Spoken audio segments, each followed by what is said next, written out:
eastern North Carolina. I'm also joined by Resident Special Agent in charge of the Fayetteville FBI office, Dave Smith, who has had an unyielding commitment to the partnership and bringing all federal resources to bear that we possibly can to work for and keep our communities in eastern North Carolina safe. Nearly 1 year ago, 5 people in Sampson County were shot dead in a single home. The ripple effects of that are still being felt today. It occurred in the early morning hours of October 26th and the evening of October 25th of 2023. And their ages ranged from 33 to 73 years old. Today, as we approach the 1-year anniversary of the event, we are announcing that a grand jury has returned a federal indictment against Robert Williams, also known as Double Tap, Drew, or TTG, and a man named Derek George, also known as Pete, for the murders that occurred in Sampson County. Our remarks today, as always at the indictment stage of the case, have to be limited to what is available in the public record and in the 4 corners of the indictment or otherwise presented in court or generally known. So we'll be limiting our remarks to information that's been presented in court, to the general scope of the investigation, and a description of the charges. There are very many legal and ethical and practical reasons why we have to be circumspect in what we can say at this time, but we'll try to share what we can. As many of you know, our violent crime strategy in eastern North Carolina focuses on sitting shoulder to shoulder with local law enforcement to try to solve local problems and bring every federal resource we can to help make communities safer. We do that in eastern North Carolina through partnerships with our sheriffs. There is perhaps no closer partner more heavily invested in that partnership than Sheriff Jimmy Thornton. That partnership and those investments have paid off for the people of Sampson County time and again as we confront violence and drug trafficking. This case is just the most recent example of how it works. The charges handed down by a federal grand jury against Williams and George include discharging a firearm in furtherance of a violent crime, discharging a firearm in furtherance of a drug trafficking crime, sentenciable with a minimum of 10 years in prison if convicted, and with a sentence extending up to and including life in prison or the death penalty. The charges also include a drug conspiracy, a robbery conspiracy, and Hobbs Act robbery.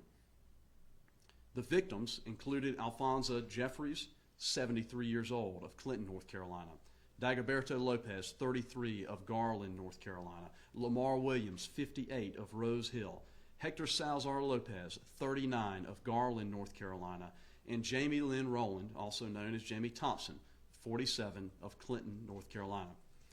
Sampson County Sheriff Jimmy Thornton took swift action in the wake of these homicides.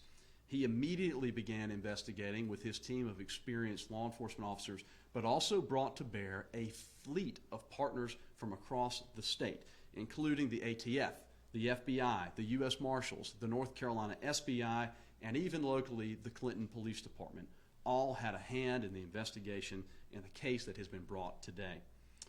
On November 9th of 2023, shortly after the murders, law enforcement arrested Robert Williams, one of the defendants who is charged today, for a probation violation stemming from a prior March 2018 conviction. He has been in custody for nearly a year. The additional charges that he now faces in today's indictment relate to the shootings that yielded the murder of the 5 individuals I named. I want to highlight a key point about this case and our work as law enforcement, that our success and the safety of the community turns so heavily on community's investment and trust in law enforcement and the willingness to raise your hand and say something if you know something, to communicate those tips to law enforcement so that we can get justice for victims, so that we can deter acts of violence like this one. This case was helped along by tips from concerned citizens who shared what they knew and what they saw, and it is only by community members who are willing to raise their hand and step forward that we will end patterns of violence in this country. Gun violence is a challenge we face in the United States, and it's significant. Mass shootings occur here at a pace that should never be, and we won't break it. We won't stop the cycle until communities say that they've had enough. The Sampson County community, in this case, said that they had something to add. They added key and critical evidence that would be necessary to move forward with the charges that are brought today. This, as always, is an ongoing investigation. We will receive any new tips or information about these two individuals, and there is reward money available for those who are willing to step forward and do the right thing. Any additional information about these murders should be brought to the Sampson County Sheriff's Office or to the FBI. We're proud to partner with Sampson County. We're proud to partner with every sheriff who joins us in our fight for public safety and public trust. Any community, big and small, should feel and should know that their federal government works for them, that federal law enforcement is there to serve them, and that they're getting their money's worth out of the investment they make in federal law enforcement to help solve crimes and get justice done. We intend to make good on that, and we're going to work tirelessly around the clock, answering calls day and night, as Assistant United States Attorney Tyler Lemons did in this case, to get justice for victims. Thank you. Sheriff Thornton. Thank you. I appreciate this guy and all of his help. This couldn't have happened without their help. We're a small, sparsely populated rural county in eastern North Carolina, a 962 square mile territory. Our resources are very limited. But with other agencies' resources put together with us, we've been able to accomplish something great. It's very rare, you know, that you have 5 individuals killed in one house, and particularly, you know, in rural eastern North Carolina. We've never had anything like this to have ever happened before. So certainly it sent shockwaves all across our county. And I can't imagine, I can perceive, but I can't imagine how all the folks in the Garland area felt that particular night when everybody became aware of it. That same night, we had another individual that was murdered within 5 miles of that location. So everybody was just terrified at that point that there's a killer on the loose. At the same time, the Clinton Police Department also had a shooting where one of their officers shot an individual. So it was a pretty eventful night. So we rely heavily on the SBI, and they of course had to be involved with the officer involved shooting there in Clinton. But everybody came together. We've always had good partners in our county with the U.S. Attorney's Office, FBI, ATF, DEA. You know, they're at our beck and call, and I'm most appreciative. And certainly the people of our county, you know, can't imagine the partners and all that's been involved over the last 22 years since I've been sheriff in that county. And I can't say enough. Rochelle, Jay, David, they were on it. And even though it happened practically a year ago, there's not been a week since that event, but what there hasn't been multiple phone calls every day, every week, throughout the whole 12-month period. Even though we've had other things to take place, but we never gave up. They never gave up. And David, I appreciate your staff and your staff. Thanks, Sheriff. But anyway, and we're all better for it, okay? And that's what it's all about. We got to deal with these thugs out there that are creating problems for us. Thank y'all. Thanks, Sheriff. We can try to answer some questions, but always with the caveat that we have to be fairly limited in what we can say at the indictment stage. At a sentencing stage, after a conviction, we can be a little more fluid. but we really refrain from commenting on the evidence or the strength of the case at this stage. When we went out there initially to cover this story, it was pretty much known and told to us that this might have been a drug house. Would you comment on the fact that this could have been a targeted shooting if 5 people were killed in the same area? I believe it has been commented previously by local law enforcement in a hope to sort of reassure the public that this did appear to be targeted. And if you look at the charges and the way they are styled, it is evident that there was an effort to perpetrate a robbery on the individuals who were at the house, to unlawfully take property belonging to them, to include drugs and drug proceeds. That is part of what's alleged in the 4 corners of the indictment, so I can comment on that. But I will say also that no matter the circumstance of someone's life, no matter the house they find themselves in or the street corner, we view everybody who is a victim of gun violence as a victim of gun violence. And the fact that this involved, as alleged, a robbery involving drugs and drug proceeds didn't cause law enforcement to slow down or treat this case with any less seriousness than we would these incidents should they have taken place in any community in this state. And just because a community may struggle with drug trafficking or addiction doesn't mean that law enforcement is going to leave you behind or treat you as anything less than the human being that you are. Sheriff Thornton, I think you had mentioned that this particular home had been on your radar for some time. Are you able to comment on that? I don't want to get too much into the prosecution of this case, but it was in fact a target location, but that had been the case for some time. I mean, it wasn't just the last 30 or 60 days. It had been an ongoing problem for us, as we have a lot of other locations in the county. But drugs certainly create mega problems and brings on these type incidents to occur. And it's unfortunate that it happens, but it does.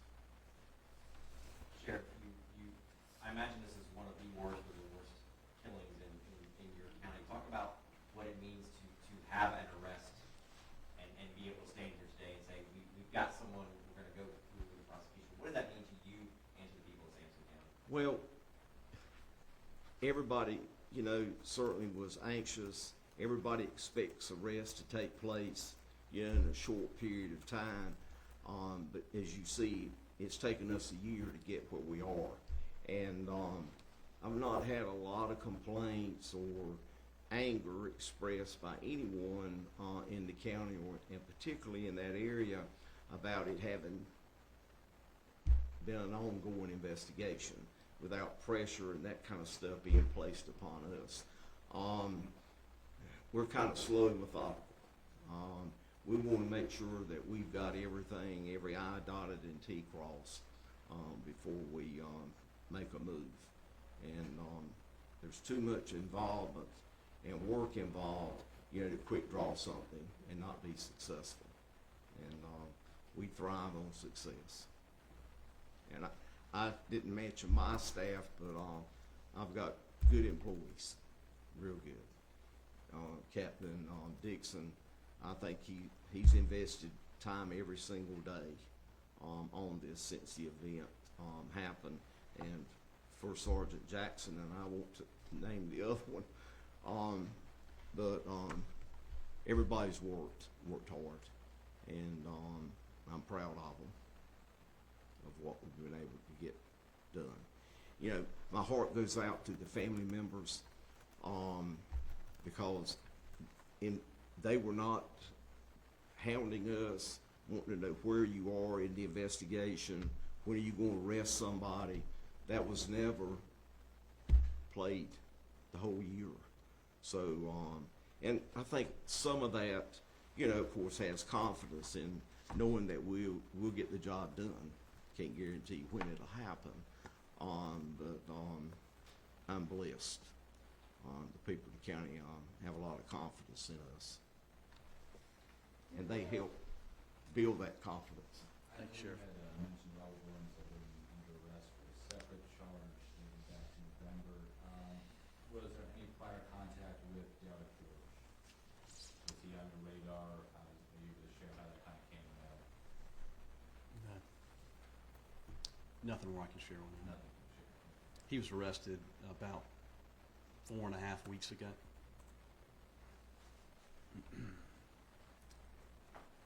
No defendant in this case has yet been arraigned, meaning they have the opportunity to plead guilty or not guilty at their arraignment. Those arraignments will occur in December. Do we know the relationship of these victims? I know that was still a little uncertain at the time. Were these arraignments, were they really related in any way? Of the victims, some were related to one another, but I won't want to comment any more than that. You mentioned the belief that this was a targeted shooting. Are you able to discuss any relationship between Williams, George, and the five victims? Not beyond what's alleged in the indictment. And you said drugs were involved in this situation. What kind of impact does that have for Sampson County? Knowing this was on the radar, does it cut down on an issue that you've been concerned about? Well, I'll speak just generally, not talking about this case as it relates to drugs and drug trafficking. We know that addiction is a huge problem in the United States, and good people can be hijacked by substances that they can't control, and that results in many folks losing loved ones who should be sitting around a dinner table with them, either because they become estranged or because they just aren't with us anymore. And that's a huge concern. One of the other challenges with narcotics is that there are drugs and drug proceeds that are around eastern North Carolina and sometimes aggregated in particular locations. And those locations can be ripe for robberies and violence. And guns are tools of the trade for drug traffickers. And speaking broadly about our strategy in addressing violent crime, they go hand in hand. And so it only increases our energy to want to focus on drug trafficking with our local partners. So I could say that generally at a sort of statewide level, maybe even at a national level. Sheriff Thornton will probably be able to speak better to the issue of narcotics in his particular area and his commitment to address those without talking about the specific case. Yeah, one of you asked about the 5 individuals being shot at one time. Prior to that incident, and Captain Dixon could probably give more or shed more light on this, but on 2 separate occasions back several years ago, we had a crime scene where 3 people were killed at one time, and then another crime scene about 2 years after that where 3 were killed. Drugs certainly was associated with one of those. The other one was family. But drugs is a ever common issue that every county has to deal with. And I can't tell you the number of individuals that we have in federal custody now and have been successful in getting federal time for the last 18 to 20 years. It's mind-boggling. And of course that's had a big impact, you know, in our county. We'll never eradicate, we'll never get rid of all drugs. It's going to be out there. I'm sorry. It just keeps us employed. But and none of you here today knows this, but back in 2007 and 8, our county led east of I-95 meth labs. Were we the only county with meth labs? No. Everybody else had them. It was just that we had such a good relationship with the public, they would keep us informed of what all was going on. And to this day, they still keep our tip line hot at all times. And the beauty, you know, of having this partnership is that once you start building historical data, in time, they're able to handle it. And our state system does a good job, don't get me wrong. But the federal system, there's meat and potatoes there.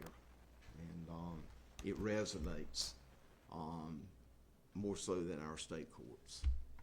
But everybody has drugs. But we're constantly dealing with it. Thank you, Sheriff.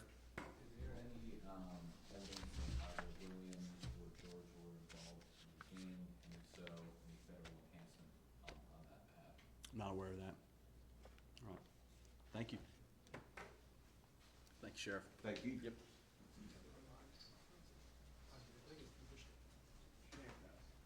Yeah, it should be